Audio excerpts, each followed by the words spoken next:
So, this week in science, we've been learning a lot about ourselves. We've been learning about our body and what our body does, and different things about us that make us different and that make us the same. Well, today I want to find out a little bit more about you.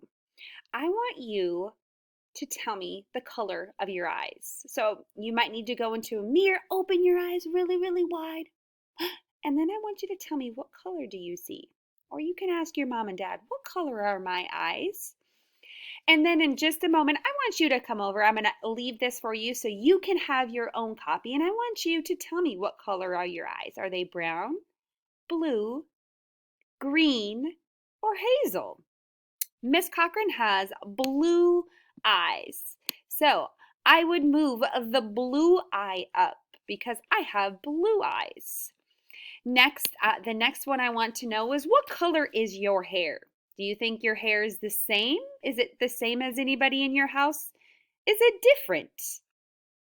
My hair, I have blonde hair. My hair is a little bit yellow, so I call that blonde hair. You might have black hair, red hair, blonde, or brown. Now I want you to move yours and I want you to tell me a little bit about yourself. All right, thank you guys. And then later this week, we will make a graph, okay?